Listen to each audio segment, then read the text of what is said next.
Buenas noches, comunidad. Te juro que ni sé cómo empezar esto. Me están temblando las manos nomás de pensar en escribir sobre lo que pasó. Han pasado más de 20 años y todavía me despierto en la madrugada sudando frío. Van a pensar que estoy loca, pero necesito contarle esto a alguien porque me está matando por dentro. Ayer lo volví a ver. Después de tanto tiempo, el desgraciado apareció en la puerta del súper donde trabajo, mirándome con esos ojos muertos. Mi supervisora me tuvo que mandar a la casa porque me desplomé en medio del pasillo. Ha de estar pensando que me drogo o quién sabe qué. ¿Cómo le voy a explicar que un hombre muerto hace 27 años no me deja en paz? Todo empezó en 1996, aquí en Guadalajara. Yo tenía como 8 años y vivía con mi familia en una casa sencilla del barrio. Mi tío Ramón era dueño de la propiedad y siempre fue muy protector con nosotros. Era un hombre trabajador, honesto, de esos que se levantan a las 5 de la mañana para mantener a la familia. Nunca se metía en problemas, nunca tuvo bronca con nadie. Por eso cuando empezó a actuar raro ese año, nos preocupamos. Andaba nervioso, siempre viendo por encima del hombro, cerrando la casa 2 veces antes de dormir. Mi mamá le preguntaba qué estaba pasando, pero él nomás decía que eran cosas de hombres, que ella no se tenía que preocupar. Lo que no sabíamos es que había un tipo llamado Aurelio, trabajando como capataz en una propiedad vecina. Ese hombre era raro desde siempre. Cuando pasaba por la calle, veía nuestra casa de una manera que me daba escalofríos. Tendría como 50 y tantos años, siempre sucio de tierra, con un olor agrio que se sentía de lejos. Los niños del barrio le tenían miedo porque decían que hablaba solo y hacía gestos raros con las manos cuando pensaba que nadie lo estaba viendo. Mi abuela siempre nos decía que no pasáramos cerca de la casa donde trabajaba. Susurraba que el hombre se metía con cosas que no debía. Una madrugada de octubre, mi tío se despertó con un ruido raro que venía de abajo de la casa. Parecía alguien cavando, raspando la tierra justo debajo de nuestro cuarto. Se levantó despacito, agarró una linterna y fue a investigar. Cuando llegó a la parte de atrás de la casa, vio una luz tenue que venía de abajo de las tablas del piso. Alguien había hecho un hoyo y estaba trabajando ahí abajo. Mi tío se heló cuando reconoció la voz de Aurelio susurrando unas palabras raras, en una lengua que él nunca había escuchado. El tipo estaba literalmente debajo de nuestra casa, haciendo quién sabe qué en plena madrugada. Mi tío esperó hasta que el hombre se fuera y entonces bajó a ver qué diablos estaba haciendo ahí. Lo que encontró lo dejó sin palabras.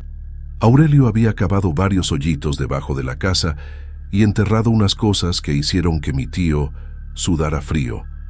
Había huesos amarrados con cinta roja, velas negras derretidas, monedas viejas cubiertas de sangre seca y unos muñequitos hechos de trapo que parecían representar a nuestra familia.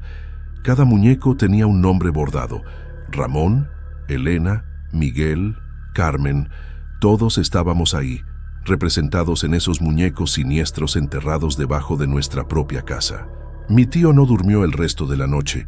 Se quedó sentado en la cocina, fumando cigarro tras cigarro, pensando en qué hacer.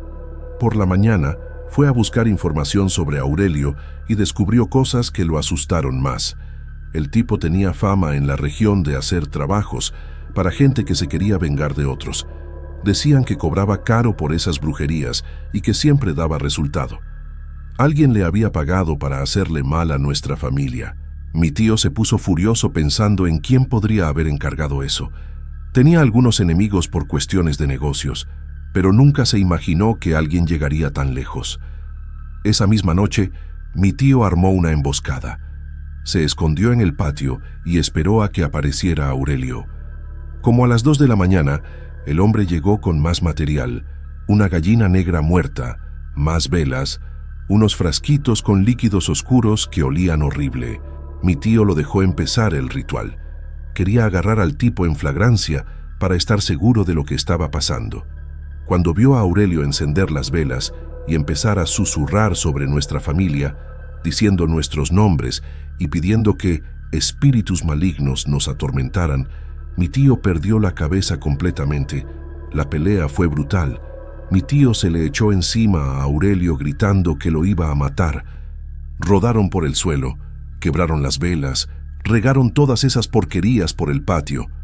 Aurelio trataba de explicarse, decía que era solo un trabajo, que no tenía nada personal, pero mi tío estaba fuera de sí. Le pegó al tipo hasta cansarse, gritando que nadie le iba a hacer daño a su familia. En la confusión, Aurelio se tropezó y se pegó la cabeza contra una piedra grande que había en el patio. El ruido fue seco, horrible. Se quedó ahí quieto, con los ojos abiertos mirando al cielo. Mi tío trató de reanimar al hombre, pero ya era tarde. Aurelio estaba muerto, y toda esa brujería regada alrededor de su cuerpo. Mi tío se puso en pánico total. Veía el cuerpo de Aurelio, y después toda esa porquería regada por el suelo. Sangre de la gallina muerta se había mezclado con la tierra. Las velas todavía humeaban y ese olor horrible a azufre se apoderó de todo. Sabía que si llegaba la policía y veía esa escena, nadie le iba a creer su versión. Un hombre muerto en medio de un ritual de brujería en el patio de nuestra casa. Iban a pensar que mi tío también estaba metido en esas cosas. Tenía que actuar rápido. Juntó todas esas cosas asquerosas en una bolsa. Cavó un hoyo profundo al final del terreno y enterró a Aurelio junto con todo su material. Lo que más me da escalofríos hasta hoy es recordar cómo estaba mi tío diferente los días siguientes. No podía vernos a los ojos bien, comía poco, dormía mal.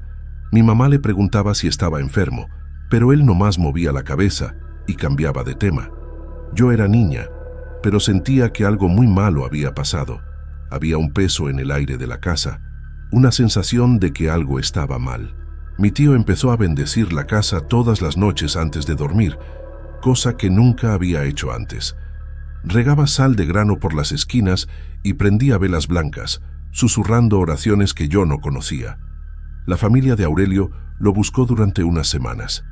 Aparecieron en nuestra calle preguntando si alguien había visto al hombre, pero como no tenía familia muy cercana y vivía medio aislado, la búsqueda no duró mucho tiempo.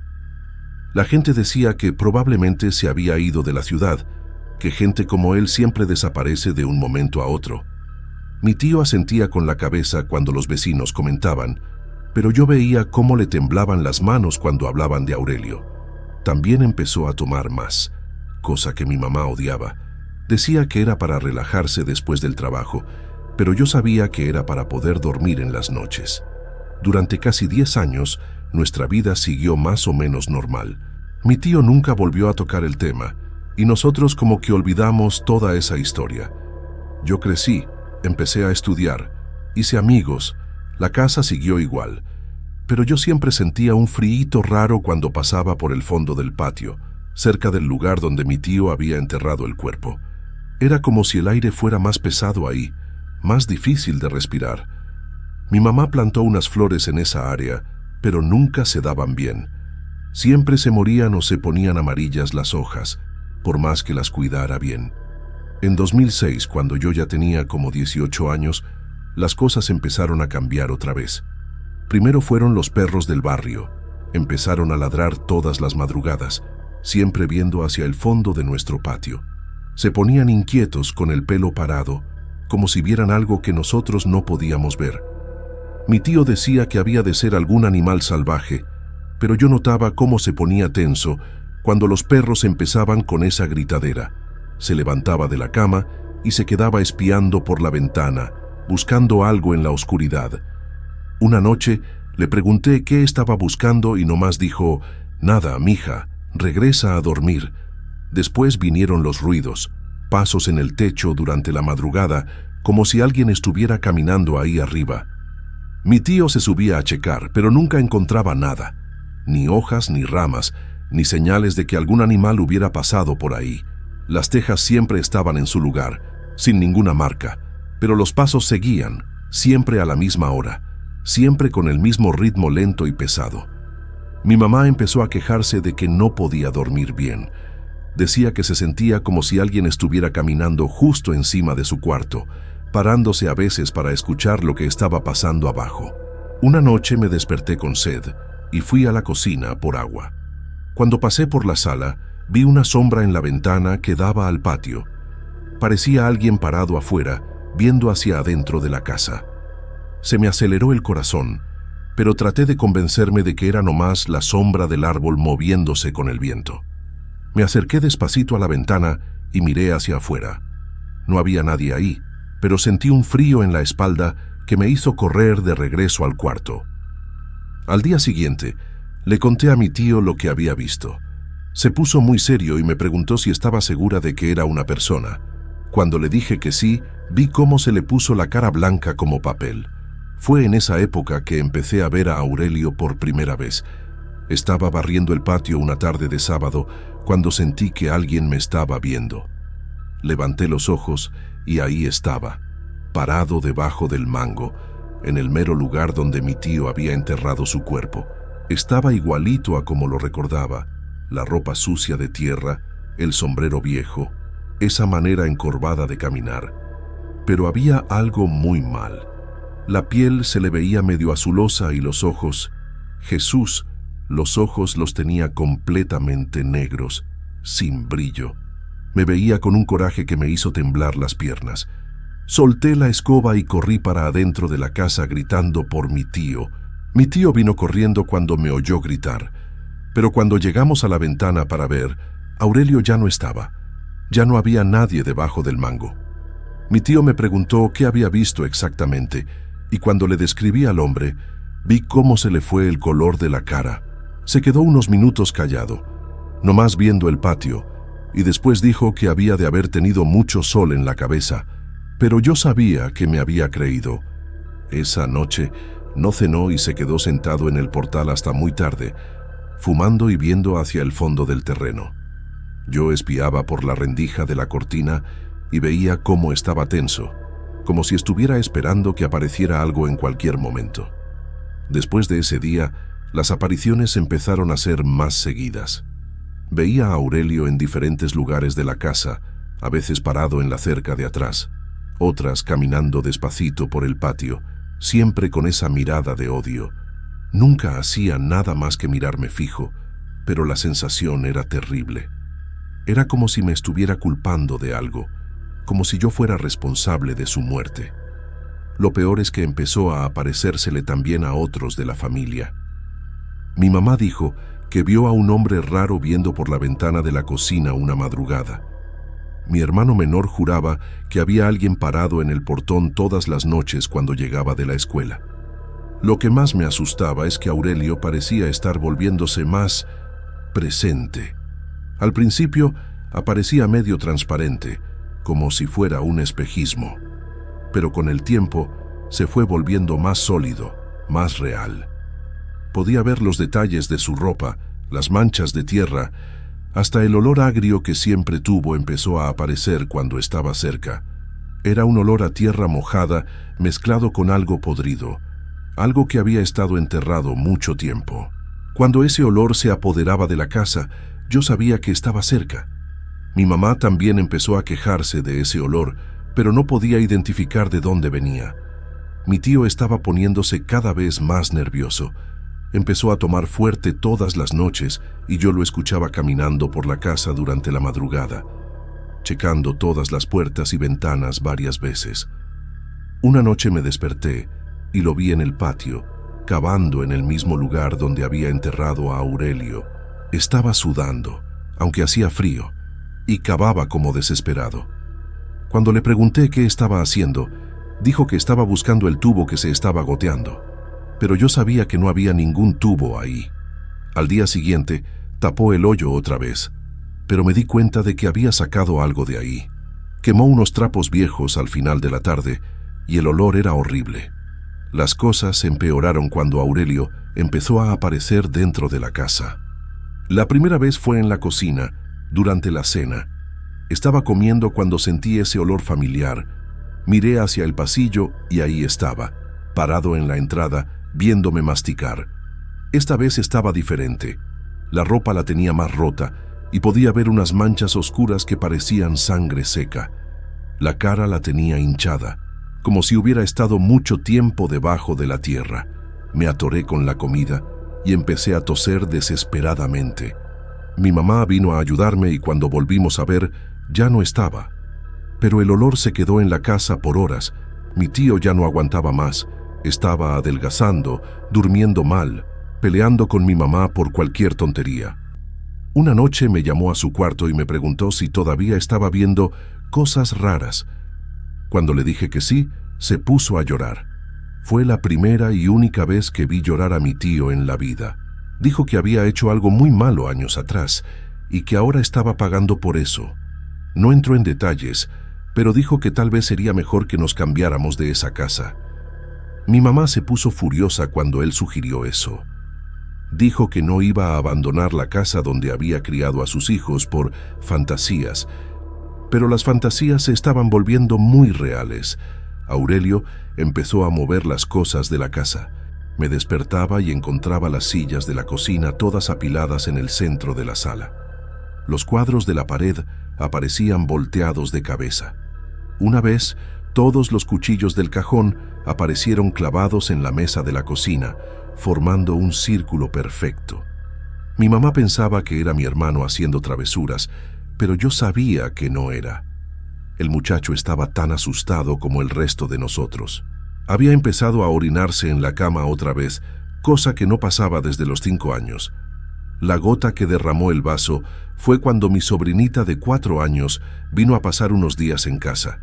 Estaba jugando en el patio cuando entró corriendo y preguntó quién era el tío sucio que se quedaba viéndola jugar. Cuando le preguntamos dónde estaba ese hombre, señaló exactamente al lugar donde Aurelio siempre aparecía. Lo describió perfectamente. El sombrero viejo, la ropa sucia, la manera encorvada. Pero lo que me heló fue cuando dijo que el hombre le había preguntado dónde estaba el tío Ramón y que quería platicar con él. Una niña de 4 años no se inventa ese tipo de detalles. Mi tío escuchó todo eso y esa misma noche decidió que íbamos a vender la casa. La venta de la casa fue una pesadilla. Toda la gente que venía a ver la propiedad sentía algo raro. Algunos corredores ni podían terminar la visita.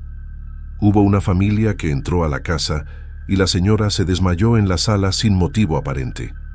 El marido dijo que había sentido una presencia muy pesada y salieron corriendo. Otro tipo interesado trajo al hijo chiquito y el niño se puso a llorar desesperadamente en cuanto pisó el patio. Gritaba que había un hombre malo viéndolo y se negaba a entrar a la casa. Mi tío se estaba desesperando porque necesitaba vender pronto, pero parecía que la mismísima casa estaba espantando a los compradores. Durante ese período, Aurelio se puso más agresivo. Ya no se conformaba con nomás aparecer y quedarse parado. Una noche me desperté con él parado a los pies de mi cama, viéndome fijo con esos ojos muertos. Esta vez podía ver que la mitad de la cara la tenía descompuesta, con la piel descascarándose y unos gusanos saliendo por los hoyos. Abrió la boca para hablar y salió un sonido horrible, como si tuviera la garganta llena de tierra. No pude gritar. Me quedé paralizada del terror. Se quedó ahí unos minutos que parecieron horas y después nomás desapareció. No volví a dormir esa noche y al día siguiente había marcas de dedos sucios en la pared junto a mi cama. Mi hermano empezó a tener pesadillas horribles. Se despertaba gritando que el hombre de la tierra lo estaba tratando de jalar para abajo del suelo. Una noche lo escuché platicando con alguien en su cuarto. Cuando fui a ver, estaba sentado en la cama hablando solo, pero respondía como si alguien le estuviera preguntando cosas. Cuando le pregunté con quién estaba hablando, señaló la esquina del cuarto y dijo que con el tío Aurelio. Se me heló la sangre. Yo no le había contado a nadie el nombre del hombre que veía. ¿Cómo sabía mi hermano que se llamaba Aurelio? Cuando le pregunté, dijo que el mismísimo hombre se había presentado y preguntado dónde estaba el tío Ramón. Las cosas se pusieron peor cuando Aurelio empezó a aparecer fuera de la casa. Estaba regresando de la escuela una tarde cuando lo vi parado en la esquina esperándome. Me siguió por 3 cuadras, siempre manteniendo la misma distancia, siempre con esa mirada de odio. Podía sentir el olor a descomposición que venía de él, aunque estuviera lejos. Cuando llegué a la casa corriendo, le conté a mi tío lo que había pasado. Se puso blanco y dijo que a partir de ese día ya no podía salir sola. Pero, ¿Cómo explicarles eso a mis papás sin contar toda la verdad? Mi tío inventó una excusa sobre haber visto unos hombres raros rondando el barrio. Una noche, mi mamá se despertó con ruido en la cocina. Bajó a ver qué era y encontró todas las ollas en el suelo, como si alguien las hubiera tirado ahí a propósito. Pero lo que más la asustó fue la huella de lodo seco en medio de la cocina. Era la marca de una bota vieja, bien nítida en el piso limpio.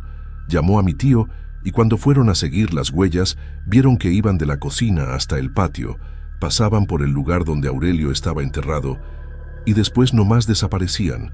No había más marcas después de ese punto. Mi mamá se asustó mucho y empezó a hacer preguntas que mi tío no quería contestar. Fue entonces que pasó lo más aterrador de todo. Estaba bañándome una noche cuando la luz del baño empezó a parpadear. De repente, sentí que ya no estaba sola ahí. El espejo empezó a empañarse, aunque el agua no estuviera tan caliente. Cuando se quitó el vapor, vi el reflejo de Aurelio atrás de mí en el espejo. Estaba más podrido que nunca, con la carne saliéndose de los huesos y unos bichos saliendo de los hoyos de la cara. Levantó la mano y empezó a escribir algo en el espejo empañado. Eran números. 1996. Después escribió una palabra que me hizo temblar. Venganza. Salí corriendo del baño encuerada, gritando como loca. Mi tío ya no aguantó más cuando le conté lo que había pasado. Reunió a la familia y dijo que nos íbamos a salir de esa casa inmediatamente, aunque no la hubiéramos vendido todavía. Rentó una casita chiquita del otro lado de la ciudad y nos cambiamos en 2 días. Dejamos casi todo atrás, nomás llevamos lo indispensable. Mi tío dijo que después regresaba por el resto, pero yo sabía que nunca más iba a pisar esa casa. La última noche, antes de irnos, miré por la ventana de mi cuarto y vi a Aurelio parado en el portón. Me saludó con la mano como despidiéndose, pero no era un saludo amigable. Era una promesa de que aquello no había terminado. Los primeros meses en la casa nueva, pensamos que habíamos logrado escapar. Ya no había ruidos raros, ya no había olores feos, ya no había apariciones. Mi hermano dejó de tener pesadillas y mi mamá volvió a dormir bien. Mi tío todavía tomaba, pero estaba menos nervioso.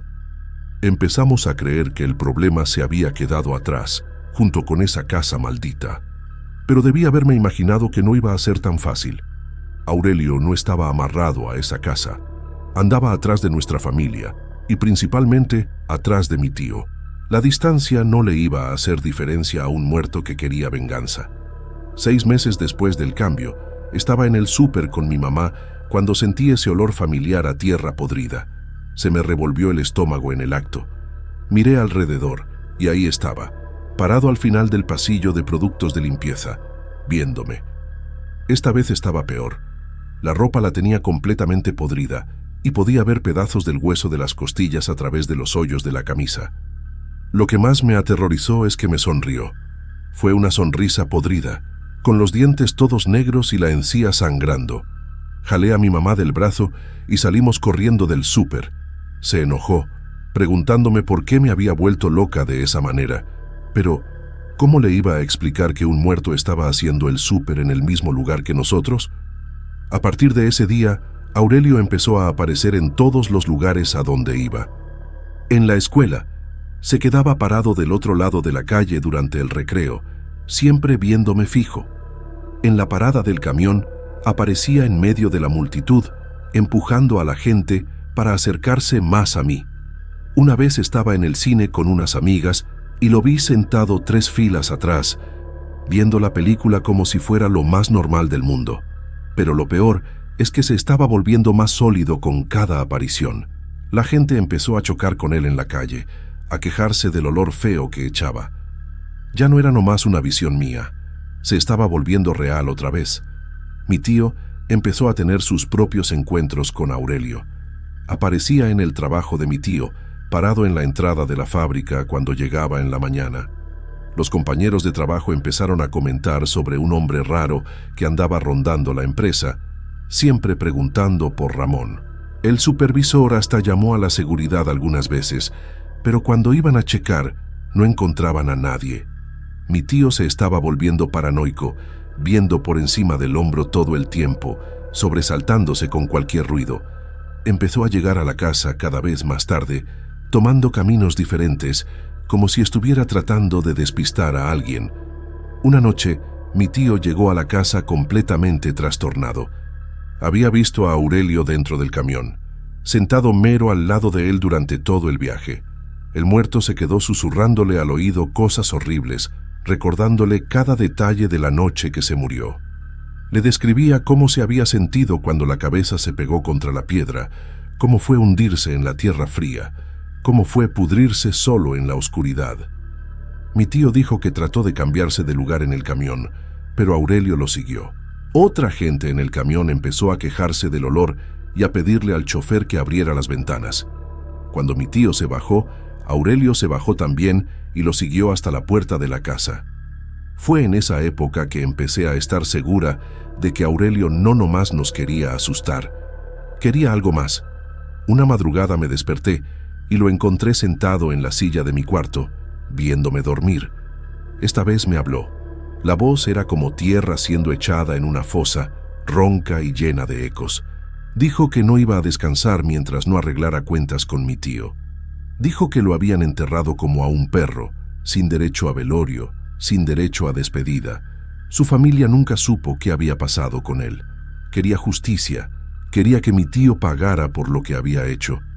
Y si la familia no entregaba a Ramón, él se iba a vengar de todos nosotros. El terror se apoderó de nuestra casa otra vez. Mi hermano volvió a orinarse en la cama y mi mamá empezó a tomar pastillas para dormir. No entendía por qué toda la familia se estaba enfermando al mismo tiempo, por qué todos teníamos pesadillas y nos despertábamos asustados. Mi tío ya no podía esconder lo que estaba pasando. Adelgazó como 15 kilos en 2 meses. Siempre estaba nervioso, siempre viendo para los lados. Una noche mi mamá lo encontró llorando en la cocina y le exigió saber qué estaba pasando. Fue cuando él le contó todo. La reacción de mi mamá fue peor de lo que me imaginaba. Se quedó en shock por días, sin poder procesar que estaba casada con un hombre que había matado a alguien. No podía entender cómo había escondido eso por tantos años, cómo había dormido en la misma cama que ella, sabiendo que tenía un cuerpo enterrado en el patio. Pelearon feo, gritaron. Mi mamá amenazó con irse con los hijos, pero al final se quedó. No porque perdonó, sino porque tenía miedo de lo que Aurelio podía hacer si la familia se separaba. Había visto las cosas raras también, había sentido su presencia en la casa, sabía que aquello no era cosa de nuestra imaginación. Mi tío trató de todo para librarse de Aurelio. Buscó curanderas, padres, hasta un santero que conocía. Todos decían lo mismo. El espíritu estaba amarrado por la injusticia de su muerte. Mientras el cuerpo no fuera encontrado y enterrado como Dios manda, mientras la verdad no saliera a la luz, Aurelio nunca iba a descansar. Pero mi tío no podía contar la verdad sin entregarse a la policía. Estaba en una situación imposible. El padre le sugirió que se entregara, que confesara el crimen y dejara que la justicia divina decidiera su destino. Pero mi tío tenía miedo de ir a la cárcel, miedo de dejar a la familia desamparada. Escogió seguir huyendo, aunque sabía que eso nomás iba a empeorar las cosas. El final llegó de una forma que nadie esperaba. Después de 2 años viviendo ese infierno, mi tío nomás desapareció. Una mañana salió al trabajo y nunca regresó. La policía lo buscó durante semanas, pero no encontraron ni rastro. No había señales de violencia, no había pistas, nada.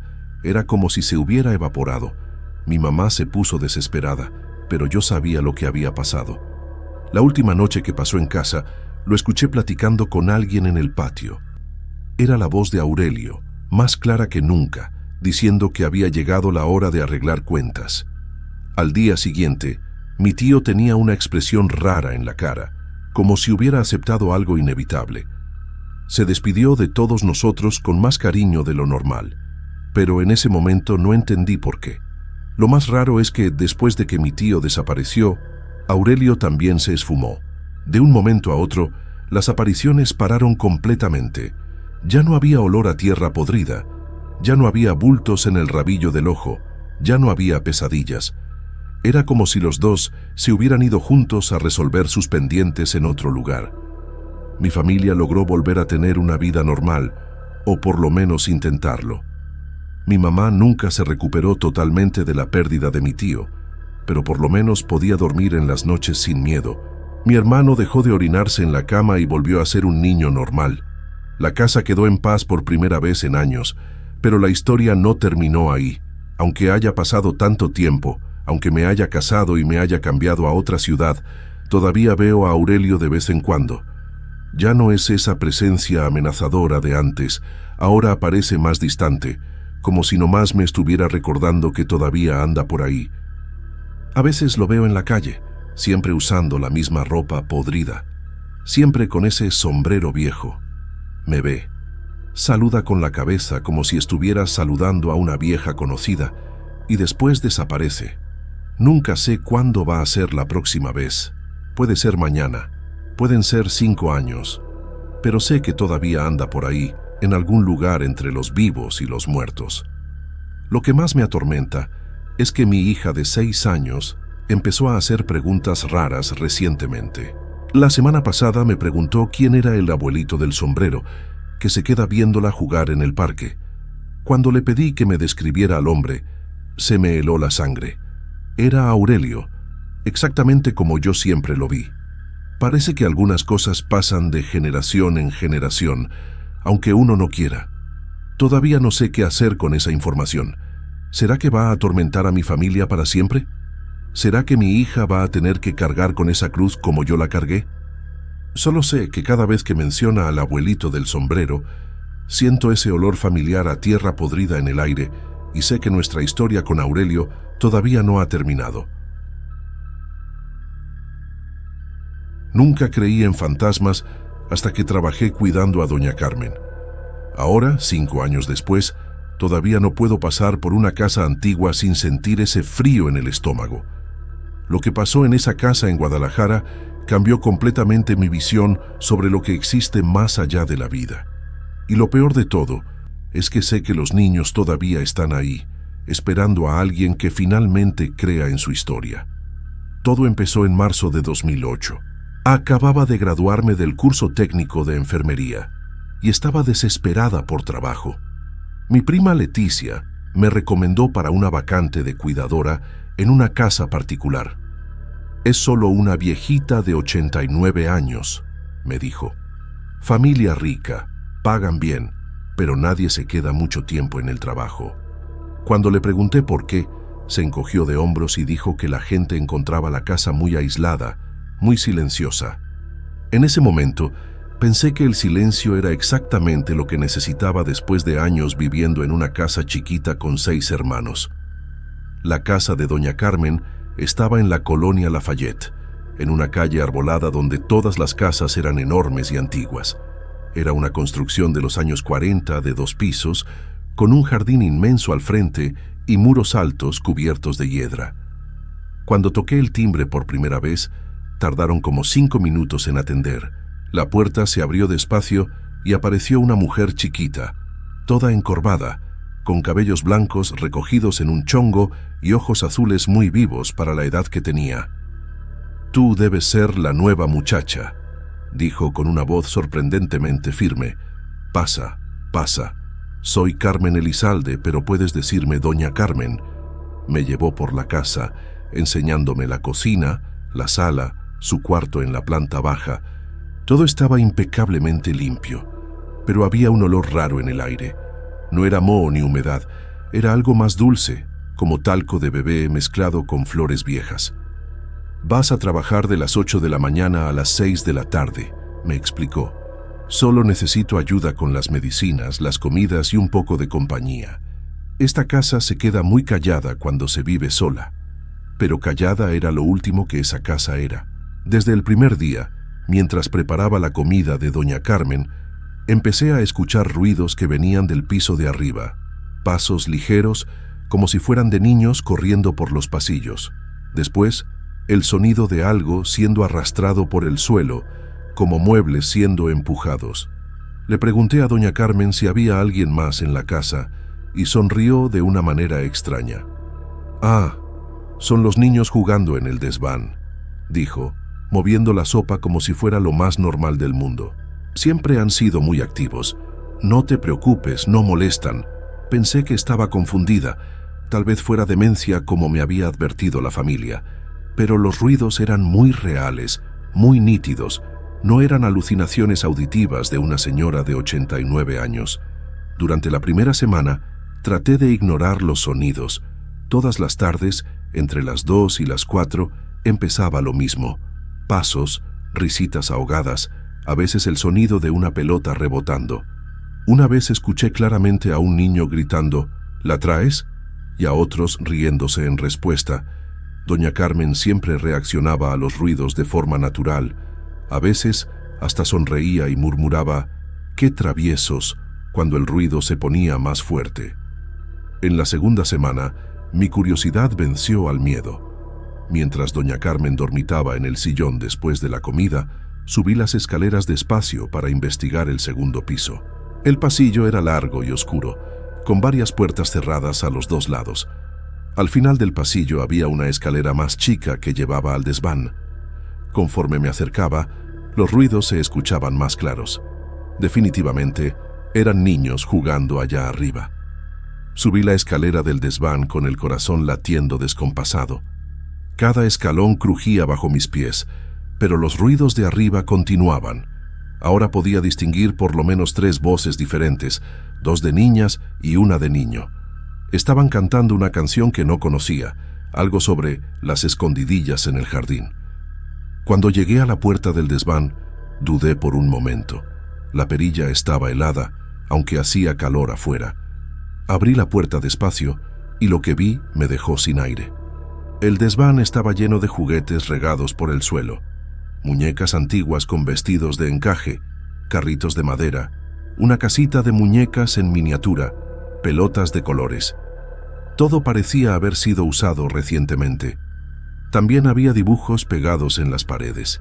Dibujos hechos con crayones mostrando una casa grande, niños jugando en el jardín, una mujer sonriente que parecía ser doña Carmen, pero mucho más joven. Lo más raro es que algunos dibujos parecían haber sido hechos hace poco. Los colores todavía estaban vivos, pero no había nadie ahí. El desván estaba completamente vacío de personas. Los juguetes estaban regados como si alguien acabara de jugar con ellos y saliera corriendo, pero no había nadie. Me quedé ahí parada como 5 minutos, esperando que pasara algo, pero solo había silencio. Un silencio pesado, como si alguien estuviera aguantando la respiración. Cuando bajé de regreso, encontré a doña Carmen esperándome al pie de la escalera. ¿Encontraste a los niños?, me preguntó con una sonrisa inocente. No sabía qué responder. ¿Cómo explicar que había visto los juguetes, los dibujos, pero ningún niño? Son muy tímidos con gente nueva, continuó doña Carmen. Pero pronto se van a acostumbrar a ti. Extrañan tener a alguien joven para jugar. La forma como hablaba de esos niños invisibles me daba escalofríos. Era como si fueran reales para ella, como si realmente los viera y platicara con ellos. Esa noche me fui a casa perturbada. Le conté a mi mamá sobre los ruidos y los juguetes, pero dijo que era normal que las casas antiguas hicieran ruidos raros, que la madera se expande y contrae, que podían ser ratas o gatos en el techo. Pero yo sabía que no eran ratas cantando canciones infantiles. Busqué en internet sobre la casa, sobre la familia Elizalde, pero no encontré nada extraño.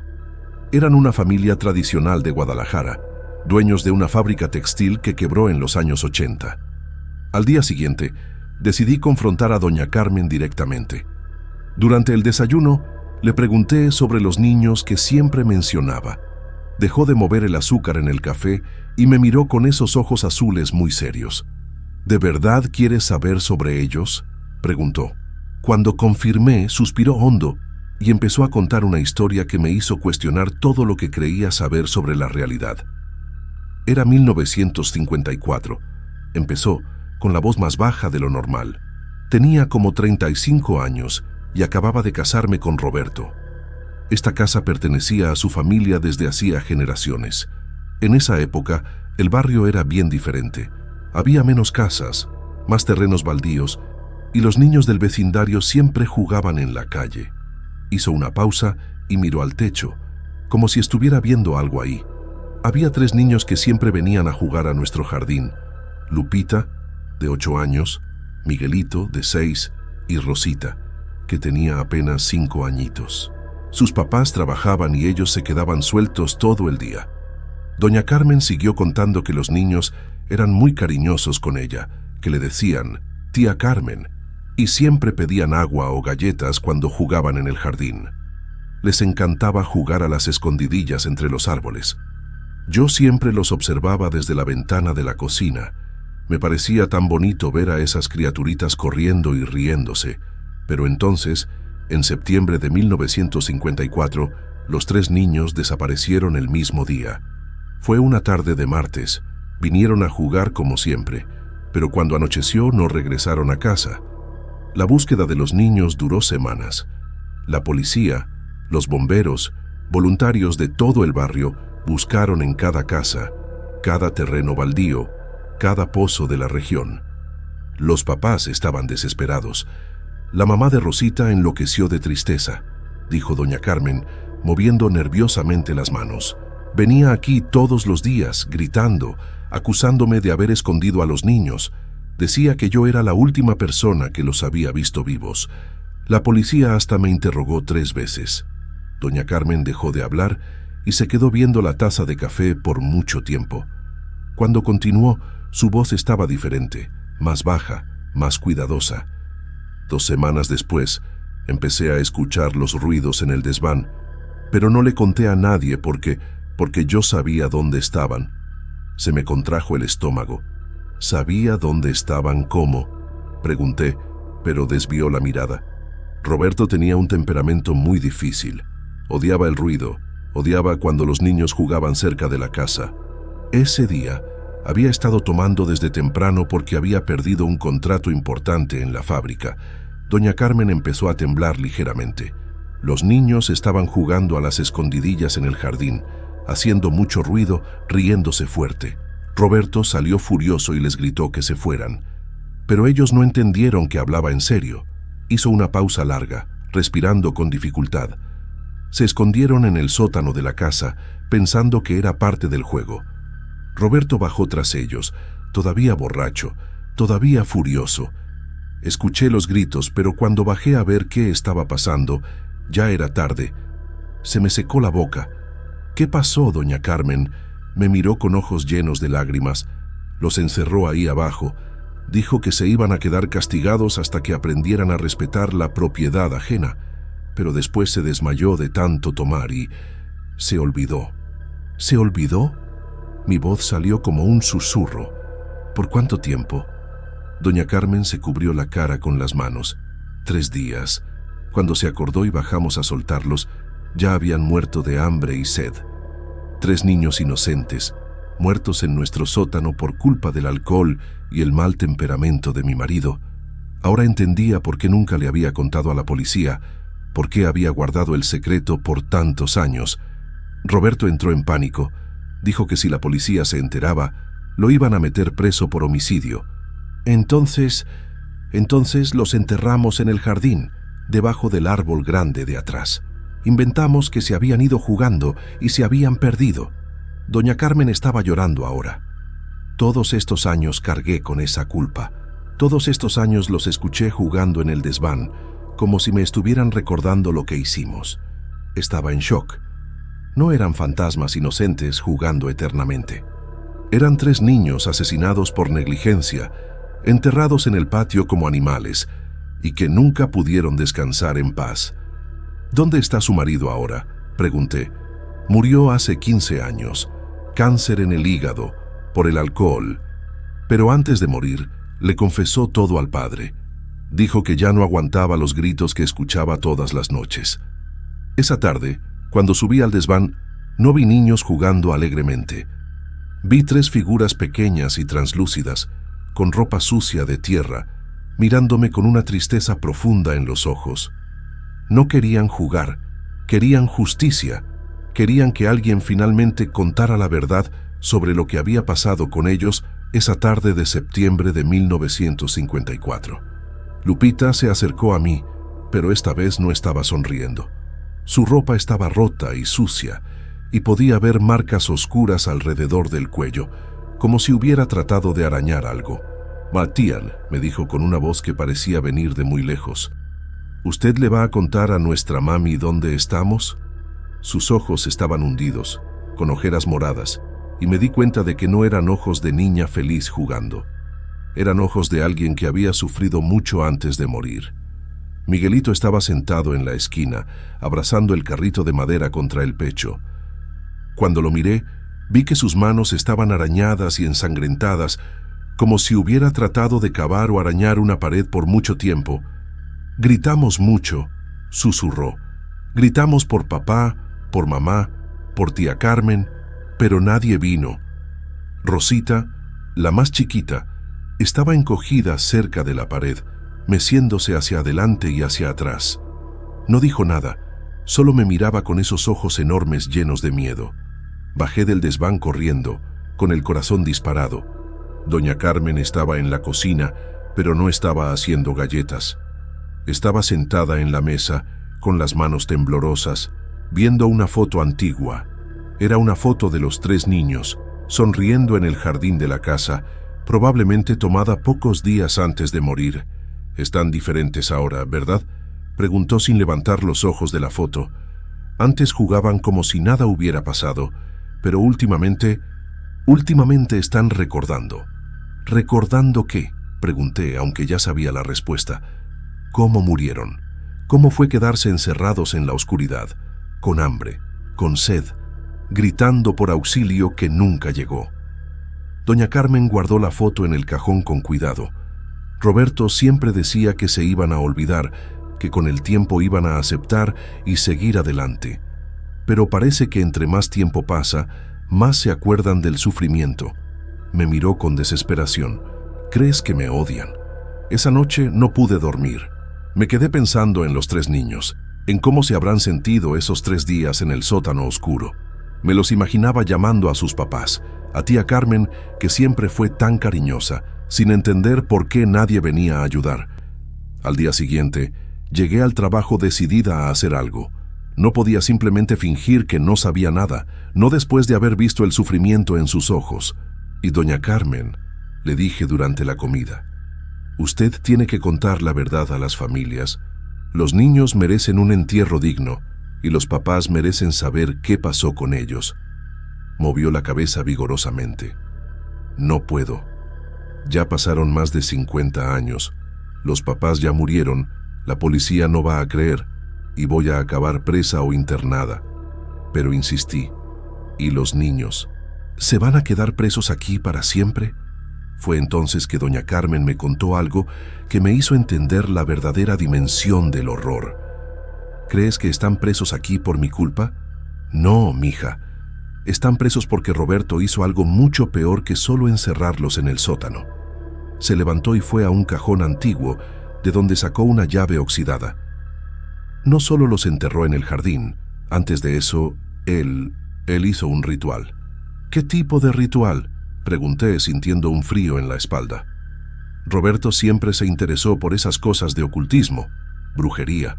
Tenía unos libros escondidos en el estudio. Siempre hablaba de cómo controlar espíritus, cómo hacer que te sirvieran. Doña Carmen estaba temblando ahora. Después de que murieron, dijo que iba a hacer que nunca pudieran contar lo que había pasado. Hizo un ritual para amarrar sus almas a esta casa para siempre. Ahora entendía por qué los niños no podían irse, por qué seguían presos en el desván después de tantos años. No era solo culpa o trauma lo que los mantenía ahí. Era algo mucho más siniestro. Roberto literalmente había encadenado sus almas a la casa. «¿Dónde están esos libros?», pregunté. Doña Carmen señaló al techo. «En su estudio, en el 2º piso. Nunca tuve valor de tocar esas cosas, pero tal vez tú puedas encontrar una forma de deshacer lo que él hizo». Esa tarde, mientras doña Carmen dormitaba, subí al 2º piso por primera vez. El estudio de Roberto estaba exactamente como lo había dejado cuando murió. Había un escritorio grande cubierto de papeles, libreros llenos de libros, y en la esquina un librero cerrado con vidrio. A través del vidrio podía ver libros con títulos siniestros: nigromancia práctica, aprisionamiento de almas, rituales de control espiritual. La llave que me dio doña Carmen abrió el librero fácilmente. Tomé el libro Aprisionamiento de almas y encontré páginas marcadas con la letra de Roberto. Había un ritual específico para vincular espíritus al lugar de muerte y, más importante, las instrucciones para deshacerlo. Necesitaba encontrar los objetos que había usado: 3 muñecos de trapo con cabello de los niños, enterrados junto con ellos. Solo quemando esos muñecos podría liberar las almas.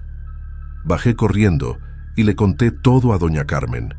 Me llevó hasta el árbol grande del jardín donde estaban enterrados. «Aquí», dijo, señalando la base del tronco. «Roberto los enterró bien hondo, junto con esos malditos muñecos». Agarramos palas y empezamos a cavar. Después de una hora, encontramos los pequeños esqueletos y, al lado de cada uno, un muñeco de trapo podrido con mechones de cabello todavía pegados. Cuando agarré los muñecos, sentí una energía terrible viniendo de ellos. Estaban helados y parecían latir en mis manos. Los llevé al patio e hice una fogata, exactamente como decía el libro.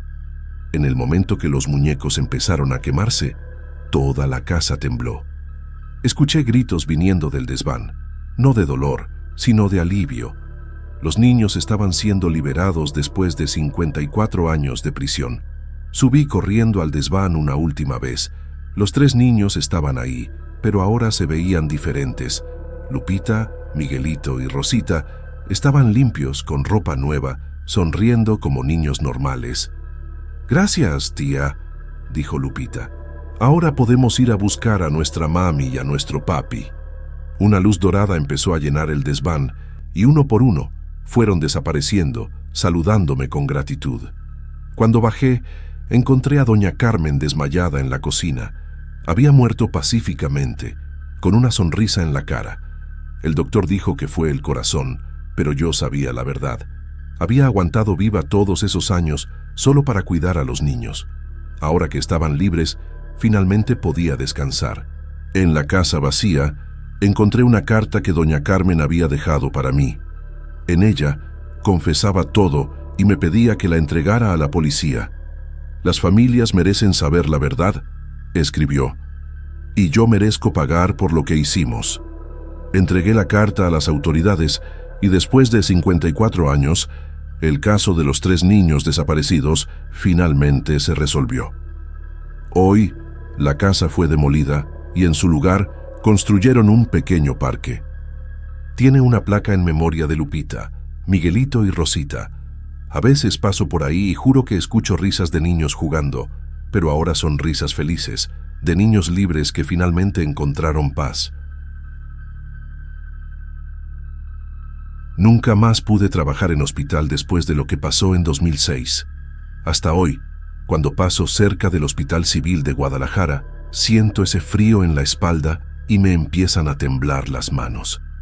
Lo que viví durante esos 9 meses cambió completamente mi visión sobre la vida, la muerte y sobre lo que existe entre esos 2 mundos. Ahora trabajo en una tienda de ropa, lejos de cualquier cosa que me recuerde esos turnos nocturnos en la UCI.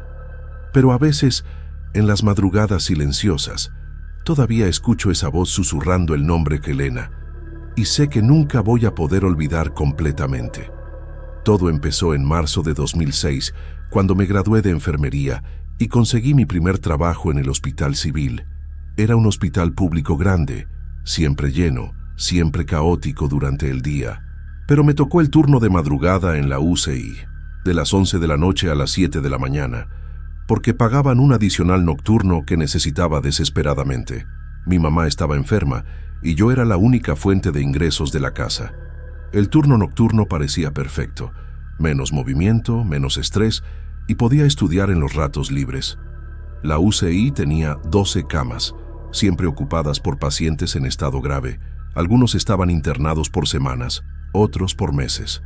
Había casos de accidente, ancianos con problemas cardíacos y pacientes en coma que a veces pasaban años ahí, mantenidos vivos por las máquinas. En mi primer día, la jefa de enfermeras, doña Leticia, me presentó a cada paciente y me explicó los cuidados específicos de cada uno. «Y este de aquí es el señor Fernando», dijo cuando llegamos a la cama 7. «Está en coma desde hace 2 años, desde un accidente de moto. La familia viene a visitarlo todos los domingos, pero el pronóstico no es bueno». Era un hombre como de 40 años, delgado, con cabello canoso y barba de varios días. Estaba conectado a varios aparatos que monitoreaban sus signos vitales. «Es tranquilo», continuó doña Leticia. «Nunca da problemas. Elena siempre decía que era el paciente más fácil de cuidar». Le pregunté quién era Elena y doña Leticia se puso un poco incómoda. «Era la enfermera que cuidaba el turno nocturno antes que tú, una muchacha muy dedicada. Trabajaba aquí desde hacía 3 años. Desafortunadamente murió en un accidente de carro hace 6 meses. Fue muy triste. Todos la queríamos mucho». Me enseñó una foto en el escritorio de enfermería. Una chica joven, de cabello castaño y sonrisa dulce, usando el uniforme blanco del hospital. Elena Rodríguez. Tenía apenas 26 años. En las primeras semanas me acostumbré rápidamente a la rutina. Revisaba los signos vitales de cada paciente cada 2 horas. Administraba medicamentos, cambiaba sueros y mantenía todo limpio y organizado. La UCI en la noche era un lugar extraño, siempre silenciosa, excepto por los pitidos constantes de los monitores y el sonido rítmico de los respiradores artificiales. La iluminación era baja para no molestar a los pacientes, creando sombras largas entre las camas, pero era un trabajo que estaba aprendiendo a querer. Fue en la 4ª semana que empecé a notar algo raro con el señor Fernando. Durante las primeras horas de la madrugada, siempre entre las 2 y las 4, empezaba a moverse inquieto en la cama y murmuraba algo. Al principio pensé que era normal. Los pacientes en coma a veces tienen movimientos involuntarios. Pero cuando me acerqué para revisar si todo estaba bien, escuché claramente lo que estaba susurrando. «Elena, Elena, ¿dónde estás?». La primera vez que lo escuché, pensé que era coincidencia. Los pacientes en coma a veces dicen nombres de personas importantes en sus vidas, pero todas las noches, siempre a la misma hora, repetía el mismo patrón. Se movía inquieto, suspiraba profundamente, y entonces empezaba a llamar a Elena. No era un susurro inconsciente, parecía una conversación, como si estuviera esperando una respuesta. «Elena, ¿estás ahí? Elena, necesito contarte algo». Le comenté a doña Leticia sobre esto y se puso visiblemente incómoda. «Nunca había hecho eso antes», dijo, moviendo nerviosamente los papeles. «Durante los 2 años que ha estado aquí, nunca había dicho nada. Elena siempre decía que estaba completamente vegetativo». Pero entonces me miró con una expresión extraña. «¿Estás segura de que está diciendo el nombre Elena? ¿No puede ser otro nombre parecido?». Confirmé que era Elena, claramente pronunciado. Movió la cabeza, preocupada. «Eso es muy raro. Él nunca conoció a Elena antes del accidente». En las semanas siguientes, las conversaciones nocturnas del señor Fernando se volvieron más elaboradas. No solo llamaba a Elena, conversaba con ella como si le estuviera respondiendo. «Ah, Elena, qué bueno que viniste», decía con un tono de alivio en la voz. «Te estaba extrañando. ¿Cómo estuvo tu día?». Después se quedaba en silencio por unos minutos, como si estuviera escuchando una respuesta, y entonces continuaba: «Sé que estás cansada, pero necesito contarte sobre la Seniti. María de la cama 3 no va a pasar de esta semana». Lo que más me asustaba era la precisión de la información que recibía de Elena. Cuando dijo que la SRI, María no pasaría de la semana, pensé que era delirio. Pero 3 días después tuvo un paro cardíaco y murió durante mi turno.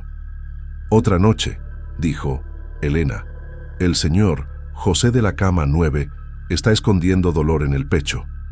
No quiere preocupar a la familia, pero necesitas avisar a los doctores».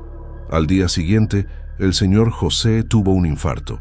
Si no hubiera sido por la medicación preventiva que los médicos administraron después de que reporté la conversación, habría muerto. La situación se volvió aún más perturbadora cuando el señor Fernando empezó a hablar sobre cosas que solo Elena podría saber. Elena, ¿te acuerdas de esa noche que lloraste aquí en la cama 5, cuando murió el niño de 8 años de leucemia? Busqué en los registros y descubrí que 6 meses antes realmente había muerto un niño de 8 años con leucemia en la cama 5. Era imposible que el señor Fernando lo supiera. Estaba en coma profundo en esa época. Siempre te culpabas cuando perdías un paciente, continuaba. Pero no era tu culpa, Elena. Hiciste lo mejor que pudiste. Una noche de junio ya no pude aguantar más la curiosidad y el miedo.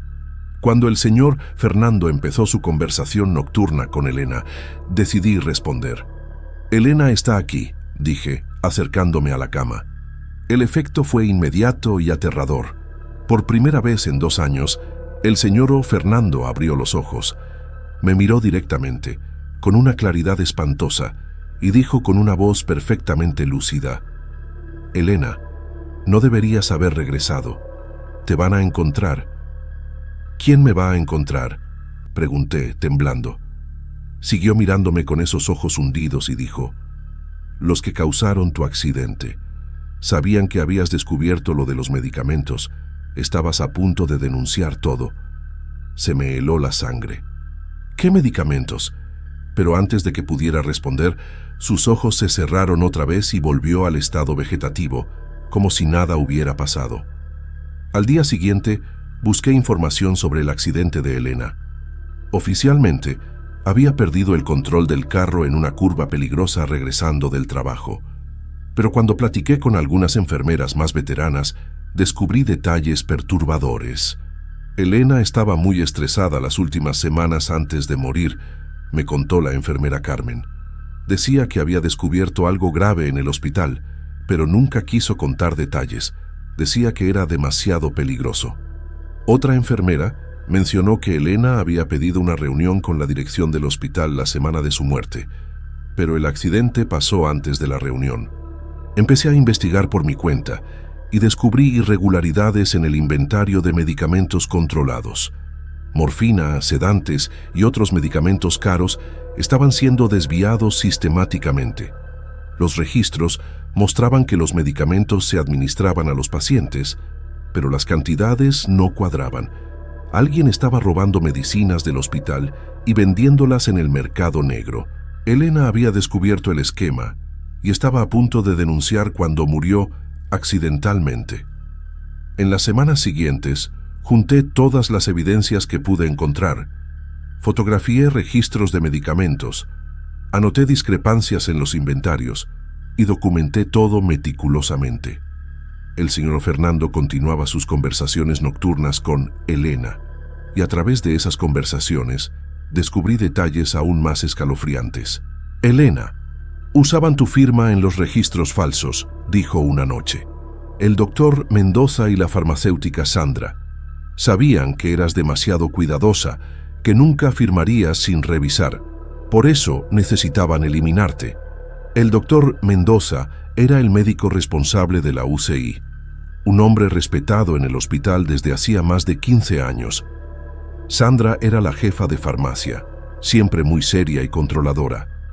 La idea de que estas personas respetadas pudieran haber matado a Elena me dejaba aterrorizada, pero las evidencias eran incontestables. Encontré registros donde la firma de Elena aparecía en días que no había trabajado, autorizando la retirada de grandes cantidades de morfina y otros opiáceos. En agosto, tomé una decisión que cambiaría mi vida. Hice copias de todos los documentos y busqué un abogado de confianza de mi familia. Me aconsejó llevar todo directamente a la policía ministerial, evitando cualquier canal interno del hospital. Si estas personas realmente mataron a una enfermera para encubrir el esquema, dijo: estás corriendo peligro de muerte. Necesitamos actuar rápido y en total secreto. Entregué toda la documentación al agente del Ministerio Público responsable de delitos contra la vida. junto con una declaración detallada sobre las conversaciones del señor Fernando. Sé que parecía locura hablar sobre un paciente en coma que conversaba con una enfermera muerta, pero los documentos hablaban por sí solos. El agente se tomó el caso en serio y prometió investigar discretamente. «No comentes esto con nadie del hospital», me advirtió. «Si descubren que sabes, tu vida puede estar en peligro». Durante septiembre, seguí trabajando normalmente, pero estaba constantemente nerviosa. Noté que el doctor Mendoza me observaba más de lo normal, y Sandra siempre aparecía en la UCI durante mi turno, con excusas tontas para revisar los inventarios. Una noche, encontré mi locker revuelto y algunos documentos personales fuera de lugar. Sospechaban de mí. El señor Fernando parecía sentir mi tensión. Sus conversaciones con Elena se volvieron más urgentes, más desesperadas.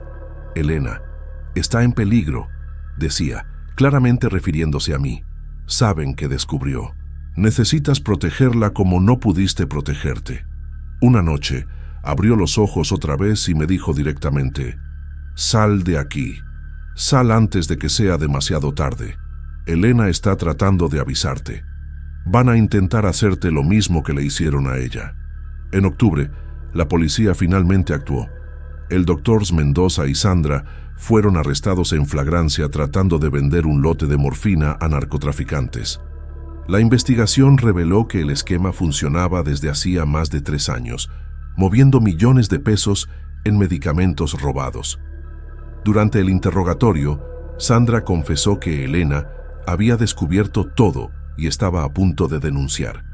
«No queríamos lastimarla», lloró a los policías, «solo queríamos asustarla, hacer que chocara levemente». Pero el doctor Mendoza se pasó con la dosis del sedante que le pusimos en el café. Se desmayó al volante y se estrelló contra el árbol. Con el arresto de los culpables, sentí que mi misión estaba cumplida, pero ya no podía trabajar en ese hospital. Cada pasillo me recordaba a Elena, cada turno me traía de vuelta el miedo y la tensión de esos meses. En diciembre de 2006 renuncié. En mi última noche en la UCI, me despedí del señor Fernando. Para mi sorpresa, abrió los ojos una última vez y dijo, con la voz más clara que le había escuchado: «Gracias por ayudar a Elena a encontrar justicia. Ahora puede descansar en paz». A principios de 2007, me mudé a otra ciudad y nunca más trabajé en el área de salud. Supe después que el señor Fernando murió pacíficamente 2 semanas después de mi salida, como si hubiera cumplido su propósito. A veces me pregunto si Elena realmente se estaba comunicando a través de él, o si fue solo una coincidencia extraordinaria, pero en el fondo del corazón sé la verdad. Elena no podía descansar mientras sus asesinos estuvieran libres y usó el único medio que encontró para buscar justicia. Ahora, finalmente, puede estar en paz.